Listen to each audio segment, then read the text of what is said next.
Je continue. La partie qualité relatif à TopSolid ERP. Alors, on a intégré dans TopSolid ERP de façon native la gestion des FAI. Alors, les FAI, j'ai posé une question à mes gamins, ils m'ont dit ouais, c'est la liste des fournisseurs à accès Internet. Non, pas tout à fait. C'est la gestion des premiers articles, c'est-à-dire first. Oh, j'ai séché. First, toi tu parles bien anglais. First article inspection. J'ai révisé. Voilà. Donc, qu'est-ce qu'une FAI? Eh bien, pour certains clients, dans certains domaines, dans l'aéro, dans le nucléaire, dans le médical, je suis obligé de valider une première pièce avant de pouvoir lancer ma série. D'accord? Donc, vérifier un certain nombre d'éléments, les plans, les normes, les tolérances dimensionnelles, les procédés de fabrication. Donc, je dois normalement, par rapport à la norme, produire un premier article initialement, avoir un contrôle détaillé, faire un rapport de contrôle, d'accord? Avoir une validation client pour ensuite lancer la série. Donc ça, c'est ce qu'on a implémenté dans TopSolid, c'est-à-dire qu'à partir du moment où on va avoir un article qui va être soumis à une FAI, cet article-là, on va créer un ordre de fabrication dessus, d'une quantité de 1 par défaut. On va pouvoir créer un OF pour le reste de la série, qu'on ne pourra pas lancer tant que la FAI n'a pas été validée.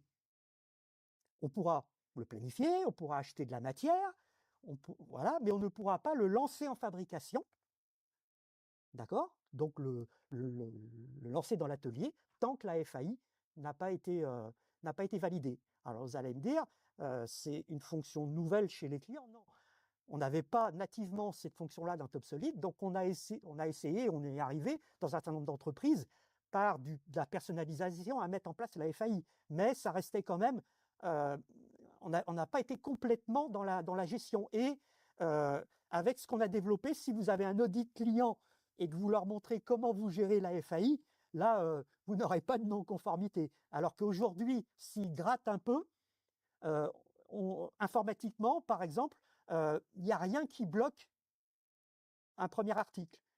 Il n'y a rien qui bloque un premier article. Là, dans TopSolid, tant qu'on n'aura pas fait un rapport de validation FAI, l'article sera bloqué et on ne pourra pas lancer en fabrication.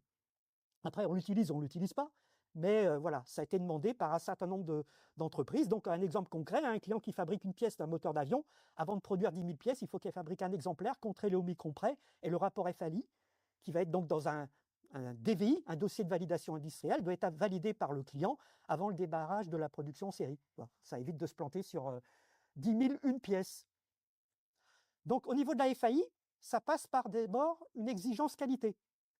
C'est-à-dire que, pour un certain nombre d'entre vous, vous utilisez exigence qualité. Là, j'ai créé une exigence FAI et j'ai dit que dans cette exigence FAI, il va y aller avoir pour les achats de la FAI, c'est-à-dire que je saurai quand je vais acheter de la matière que c'est pour de la FAI, donc pour un article que je lance pour la première fois ou alors que je n'ai pas lancé depuis 2 ans, puisque c'est ça le critère. Et pour la fabrication, c'est pareil. Tant que je n'aurai pas validé mon rapport de contrôle final, je ne pourrai pas lancer en fabrication et livrer même ma pièce. D'accord? Et livrer mes pièces. Donc, cette exigence FAI, on va pouvoir après l'associer à un client ou à un article. C'est-à-dire que si je vais sur cet article-là, voilà, avec le petit dessin qui va bien, pour le retrouver, c'est bien ça, voilà. Et bien cet article-là, si je vais dans sa fiche, j'ai dit qu'il avait une exigence qualité FAI.